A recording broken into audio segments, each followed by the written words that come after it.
Beli beg bandar. RM1 je akak, abang, semua murah. Ni ada kat tempat sini je bagnya, limited edition. Kau dah nak sold out dah, beli. Ada kedai beg lah. Nak tengok beg lah. Tengok, silakan.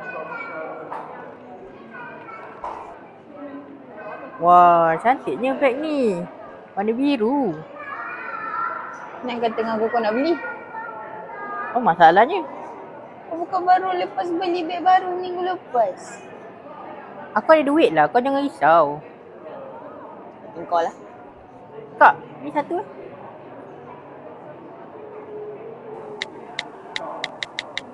Ya, semuanya RM20 je kak. Scan sini. Tak boleh lah kak, sekali lagi. Tak boleh? Tak apalah, try lagi. Tak boleh lagi lah kak. Tak boleh lagi? Ni mesti sebab Mama ni. Mama!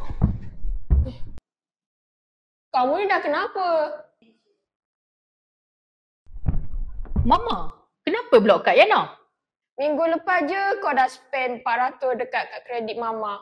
Kau ingat ni, kita ni orang kaya. Wah, Mak. Tolonglah blok balik Kak Yana. Tak boleh. Mama bagi RM200 je untuk minggu ni. Mama nak Yana pandai uruskan duit. Bila Yana dah pandai, baru Mama unblock kad kredit Mama ya. Alah, Mama. Boleh lah. Tak boleh Yana. Mama ni kedekut.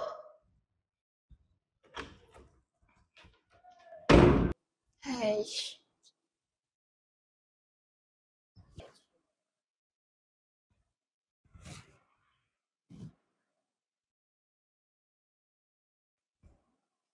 Hai Siti. Hai Cik Yana.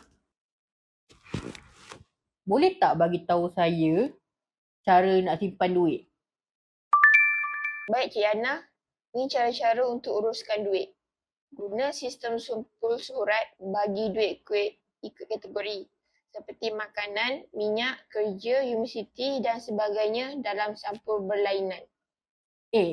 Common lah. Kita ni 2025 tau. Mana pakai duit-duit kertas ni? Oh, maafkan saya Cik Dayana. Ni cara untuk uruskan duit online.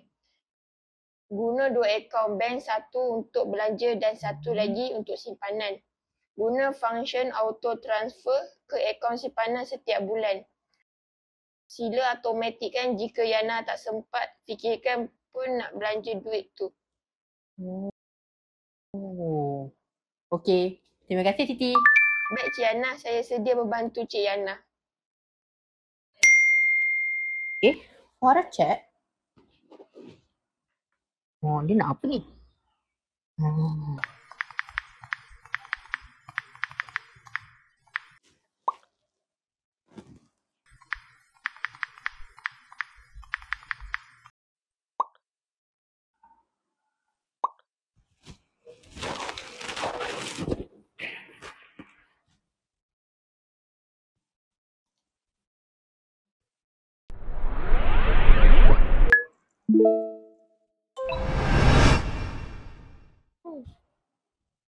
Farah! Macam mana kau dia kat sini? Aku guna jam ni. Ni kan jam orange yang baru tu, boleh teleport. Oh Oh, macam kisah. Buat apa kat sini? Aku nak minta tolong kau lah. Tolong apa pula? Tolong ajar aku auto transfer dekat app MIE ni. Kau boleh tanya Google kan kenapa sibuk-sibuk menyusahkan diri datang sini? Alah, belajar depan-depan kan senang. Yelah. Macam tu lah cara dia. So kau dah faham? Faham. So kau dah boleh buat lah apa ni? Tanya aku boleh buat sendiri. Betul. Okay. Lepas ni jangan boros-boros lagi Cik Dayana oi. Tak semestinya duit tu kau tak nampak. Tak semestinya duit tu akan sentiasa ada untuk kau. Ya Farah. Thank you tolong aku. Okay.